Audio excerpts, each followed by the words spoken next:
이제 조금 있으면 인공지능이 인간을 넘어서겠구나. 핵폭탄이나 원자폭탄보다도 인공지능이 더 무서운 존재일 수 있다. 인간은 살아남기 어려울 거다라는 생각을 한 거죠. 인공지능이 가지고 있는 모든 능력을 인간은 요즘 가질 수 있게 하면 되지 않을까? 그게 가능할까? 인간을 잠깐 동안 좀비로 만들 수 있는. 그 중에서 가장 충격적인 연구 중에 하나는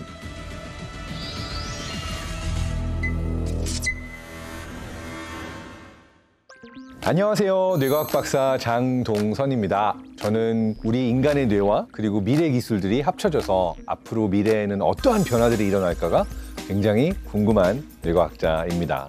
저는 어렸을 때부터 즐겨 보던 영화나 드라마들이 슈퍼히어로 영화가 되게 많았어요. 근데 그 슈퍼히어로 영화들을 보면 어느 한순간 갑자기 인생의 터닝 포인트가 오죠. 번개를 맞고 슈퍼파워가 생긴다든지 나 스스로도 모르던 새로운 능력이 생기는 그런 이야기들이 많이 있죠.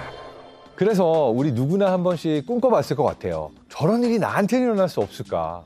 내가 갑자기 전에 없던 나만의 비밀 능력을 발견할 수는 없을까?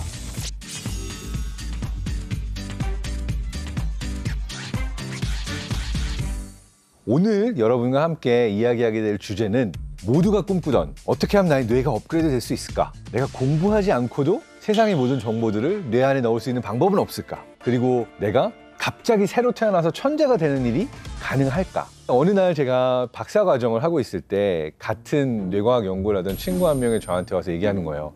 대박! 내가 신문 기사를 읽었는데 갑자기 번개 맞고 천재가 된 외과 의사가 실제로 있었대. 그래서 처음에 저는 안 믿었습니다. 왜냐하면은 그게 가능할까? 우리 뇌 안에 있는 수없이 많은 연결들과 나라는 존재를 구성하고 있는 내가 학습하고 배운 수많은 정보들이 있을 텐데 그것들을 다 깨고 갑자기 천재 피아니스트가 되는 일 나는 없을 것 같아. 그런데 제가 한번 찾아보게 되었어요. 실제로 찾아봤더니 그런 예들이 존재했습니다. 정말로 1994년도에 미국 뉴욕의 외과 의사 토니 시코리아는 공원에 있는 공중전화 박스에 들어갔다가 전화를 하고 있는데 번개가 내리쳐가지고 감전을 당하고 쓰러져서 정신을 잃었는데 또 이 무슨 우연인지 바로 옆에 있었던 간호사가 이 쓰러진 의사를 심폐소생술을 해가지고 다시 살아나고 자기도 형용할 수 없이 피아노를 치고 싶은 그런 마음이 생겨서 집에 가서 피아노를 치는데 엄청 피아노가 잘 쳐지더라. 아예 없는 능력이 생기진 않았지만 자기가 알지 못하던 그런 어떤 즉흥 연주를 할 수 있는 능력들이 깨어난 건 사실이다. 자, 두 번째 케이스가 더 있습니다. 이분은 2000년도에 미국 워싱턴에 있는 바로 제이슨 패지트라는 분은 술집에서 나오다가 시비가 붙어가지고 두 명의 남자가 굉장히 심하게 폭행을 합니다. 그런 일을 겪게 되는데 깨어나고 나서 갑자기 새로운 능력이 생깁니다. 그러니까 뇌에 이상이 와서 전에는 보이지 않던 것처럼 어떤 물건을 보거나 어떤 풍경을 보더라도 그게 신기한 기하학적 모양으로 보이기 시작하게 되면서 그림으로 그려서 천재 화가가 된 그런 예가 있죠. 또 한 예도 있어요.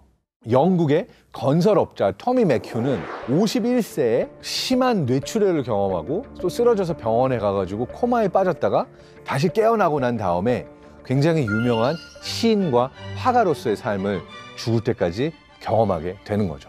뇌에 이상이 생기는 좋지 않은 일을 겪었던 사람들의 경우에 뭔가 나에게 없던 천재적인 능력이 생겨난 일이 존재하기는 한다. 심지어 이름도 있습니다. 바로 후천적 서번트 증후군이라고 알려졌죠.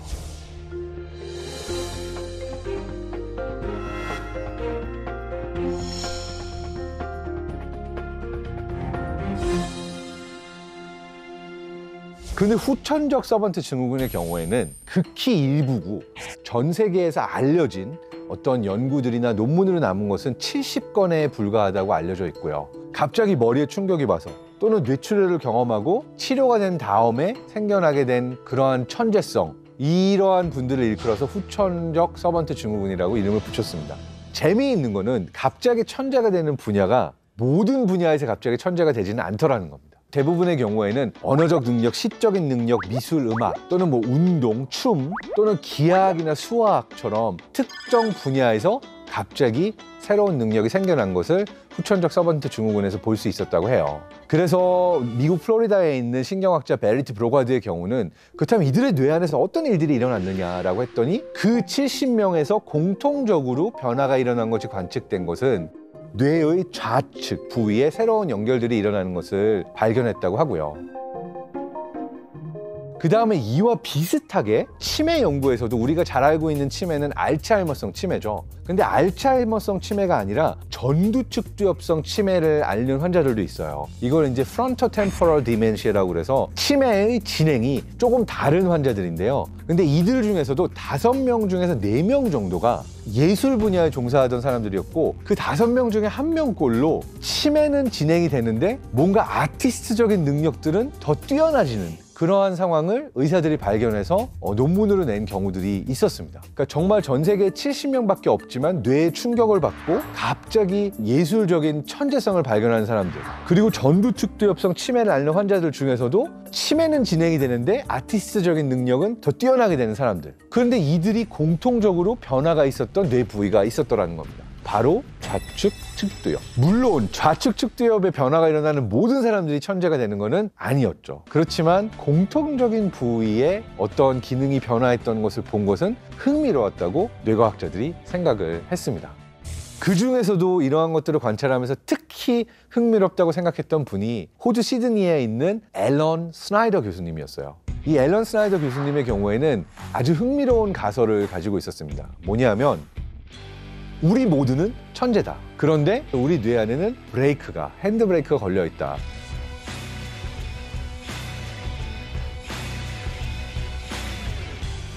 앨런 스나이더 교수님은 이런 사람들이 뇌 안에 걸려있는 브레이크를 풀게 되면 다른 사람보다 창의력이 올라가고, 그리고 우리도 천재가 될 수 있지 않을까라는 그런 가설을 가지고 실제로 창의력 모자라고 하는 크리에이티비티 캡을 고안을 합니다. 여기서 사용하는 원리는 뭐냐면요, 이 뇌 좌측 측두엽 부위에 강력한 자기장을 흘려줘서 여기에는 신경세포들이 잠깐 동안 멈추는 거죠. 잠깐 동안 멈춰주게 하게 되면은 보통 사람들의 경우에도 이 브레이크가 풀리면서 조금 더 창의적이 되지 않을까라고 했습니다. 그래서 이 연구를 2009년 정도에 논문으로 발표하게 되는데요. 부분적으로는 어떤 문제를 풀려고 그랬을 때 수학적인 문제에 대한 수리적 해결 능력, 그리고 어떤 예술적인 새로운 그림을 그리는 능력, 이러한 것들이 실제로 더 업그레이드가 되는, 이들의 창의력이 조금은 올라갔다라고 하는 거를 보여줬죠. 자, 근데 이거는 전 세계 수많은 인구 중에 아주 일부에게 일어난 일이었죠. 그런데 아예 인간의 뇌 자체를, 기능을 완벽하게 업그레이드 시키는 기술을 꿈꾸는 또 다른 천재가 있습니다.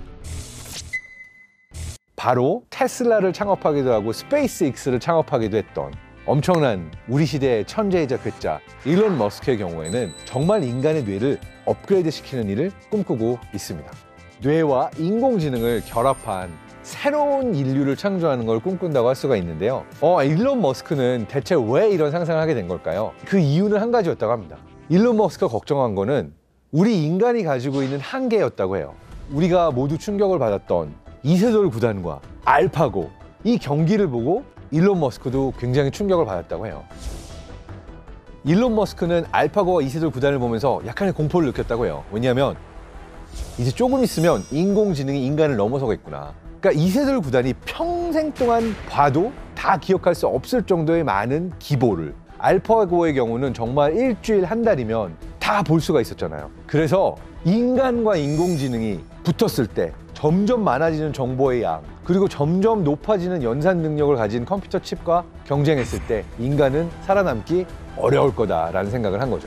자, 비슷한 공포를 가지고 있는 사람 중에는 빌 게이츠도 있어요. 그래서 일론 머스크랑 빌 게이츠는 심지어 핵폭탄이나 원자폭탄보다도 인공지능이 더 무서운 존재일 수 있다. 그러니까 우리는 인간을 지금부터 준비시켜야 된다라고 얘기하는 쪽입니다. 반면에 아마존이나 페이스북의 창업자로 꼽히는 마크 주커버그나 제프 베조스의 경우는 그렇게까지는 공포감을 가질 필요가 없다고 얘기를 해요. 인공지능은 또 다른 아주 유익한 도구일 뿐이지 그렇게까지 공포감을 가질 필요가 없다. 이 이야기를 듣고 일론 머스크는 마크 주커버그를 엄청나게 디스합니다. 네가 뭘 몰라서 그래. 너 인공지능 알아? 잘 모르니까 그딴 소리를 하지. 이런 식으로 디스까지 하고 서로 티키타카 주고받았는데요. 그런데 일론 머스크의 경우에는 행동하는 지성인, 그렇기 때문에 뉴럴링크를 설립합니다. 뉴럴링크를 설립한 이유는 인간의 뇌가 가질 수 없는 그 데이터를 처리하는 능력과 연산 능력을 컴퓨터 칩을 통해서 인간의 뇌까지 넣어주게 되면은 인간의 뇌가 업그레이드 되면서 인공지능이 가지고 있는 모든 능력을 일종의 보조 두뇌처럼 인간의 뇌도 가질 수 있게 하면 되지 않을까.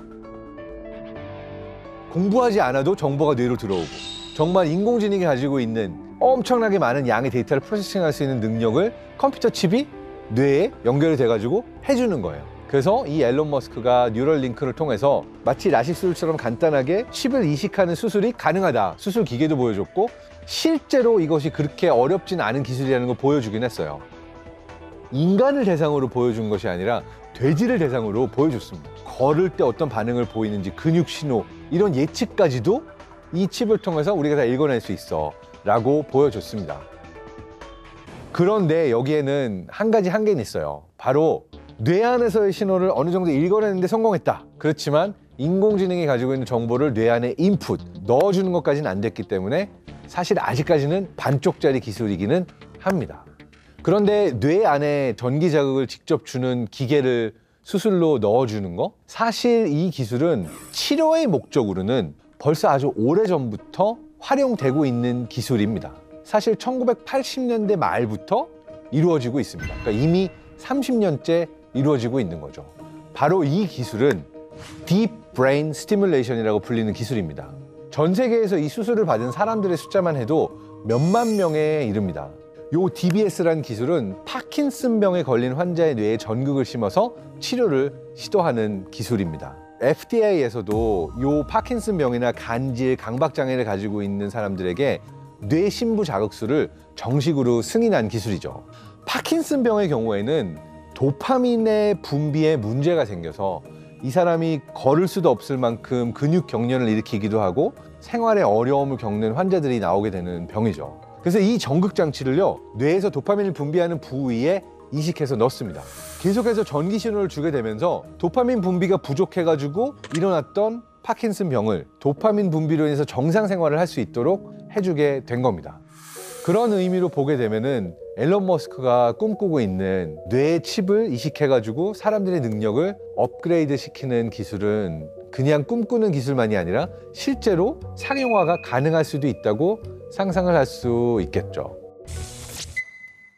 만약에 뇌에다가 우리가 전극들을 넣어서 전기 자극을 주게 된다면 우리는 어떤 뇌의 부위를 자극해야지만 뇌에서 일어난 일들이 어떤 것인지를 정확하게 알아야 되겠죠. 그 중에서 가장 충격적인 연구 중에 하나는 바로 모하메드 쿠베시 박사라는 분이 했었던 건데, 인간을 잠깐 동안 좀비로 만들 수 있는, 그래서 인간의 의식을 켰다 껐다 하는 스위치를 발견했다고 합니다.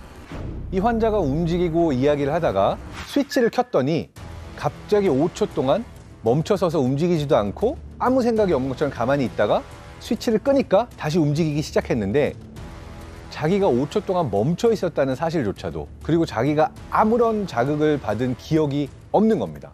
마치 의식의 스위치가 켜졌다가 꺼졌다가 한 것처럼 행동을 한 겁니다. 이거는 인간의 의식과 관련된 연구에 아주 가까이 가는데, 이런 뇌의 의식을 컨트롤하는 중요한 부위 중에 하나가 바로 클라우스트롬입니다. 마치 교향악단의 지휘자로 비유하고 있어요. 이곳에 있는 신경세포들은 다른 곳과 밀접하게 연결이 되어 있고, 만약에 이 클라우스트롬에서의 신호가 딱 다 조용히 해라고 하면은 뇌 안의 의식이 잠깐 꺼지는 상태라고 이야기를 하는 거죠. 그 외에도 되게 충격적으로 진행되고 있는 연구들 중에서는 인간 대상이 아닌 바퀴벌레나 쥐를 대상으로 뇌에다 직접 전기 자극을 주는 기술, 이러한 것들이 개발되고 있는데요. 마치 리모컨 컨트롤하는 기술인데, 바퀴벌레 뇌에다가 전극을 삽입해서 게임 캐릭터를 조종하듯이 바퀴벌레한테 앞으로 가, 왼쪽으로, 오른쪽으로 리모컨으로 조종할 수 있는 그런 기술들이죠. 이런 기술들을 지원하고 있는 대표적인 곳 중에 하나는 미국 국방성이기도 합니다. 그 이유는 상상해 볼 수 있겠죠. 전쟁이 났어요. 군사를 투입하는 거는 인간 목숨이 달린 문제죠. 근데 군사를 투입하기 이전에 갑자기 바퀴벌레 떼를, 쥐를 투입할 수 있어요. 생물학적인 무기를 탑재하는 겁니다. 적진에 음식이 있는 음식 창고에 넣어버리는 거예요. 그렇게 되면 그들은 모두 병에 걸릴 수밖에 없겠죠. 자, 이러한 것들이 정말 영화에만 나온 이야기가 아니라 실제로 바퀴벌레를 리모트 컨트롤할 수 있는 기술, 쥐를 리모트 컨트롤할 수 있는 기술들이 이미 10년 넘게 존재하고 있습니다. 이거 역시 인간의 뇌 또는 동물의 뇌에 전기칩을 삽입하거나 전기 자극을 줘서 할 수 있는 수많은 일들 중에 하나를 보여주는 일이라고 할 수 있겠죠. 우리 인간의 뇌는 지난 수만 년 동안 자연적으로는 거의 진화하지 않았어요. 현대를 살고 있는 인류의 뇌가 생물학적 하드웨어만을 놓고 보면 똑같은 DNA, 똑같은 뇌를 가지고 있는 거죠. 지금까지 말씀드렸던 신기한 기술들을 인간이 실험하고 뇌를 업그레이드 시킬 수 있는 새로운 시대에 들어왔다고 할 수 있는 거죠. 그래서 앞으로의 인류의 발전은 이런 기술과의 협업을 통해서 우리는 새로운 인류를 꿈꾸게 되는 그런 세상을 살고 있는지도 모릅니다. 그렇지만 여기서 한 가지 기억해야 될 부분은 또 있습니다. 나온다고 할지라도 여러분이 꼭 이 기술을 사용하는 것이 베스트일지는 한번 질문으로 드리고 싶어요. 내 스스로가 그것을 어떻게 활용할 것이며 내가 어떻게 스스로 나의 능력을 올릴 수 있을까 하는 것이 가장 중요한 문제인데요. 우리의 뇌는 매 순간 변화하고 있고 매 순간 학습하고 있습니다. 60 넘어서 70 넘어서까지 인간의 뇌가 학습할 수 있는 능력은 죽지 않습니다. 수학자는 30세가 넘고 나서는 세계를 바꾸는 대발견은 할 수 없다고 해요. 근데 언어 능력의 경우에는요, 40대 후반 50대를 넘어서서 60대가 됐을 때 피크를 친다는 이야기가 있습니다. 그렇기 때문에 매 순간 내 뇌가 최고의 퍼포먼스를 보일 수 있는 능력이 있다. 그렇게 뇌는 끊임없이 발전하고 있고 끊임없이 변화하고 있고 우리가 배울 수 있는 한계는 없을지도 모릅니다. 끊임없는 학습과 끊임없는 노력, 되게 근본적인 얘기일 수 있지만 이것 없이는 그런 기술이 나오더라도 인간이 제대로 사용할 수 없을지도 모릅니다. 그렇기 때문에 갑자기 능력이 뛰어나게 되는 것을 꿈꾸는 것도 재미있는 상상이지만 매일매일 한 걸음씩 앞으로 나아가게 된다면 여러분의 뇌는 계속해서 배우고 업그레이드 되는 길을 걷고 있다는 사실을 잊지 않으셨으면 좋겠습니다.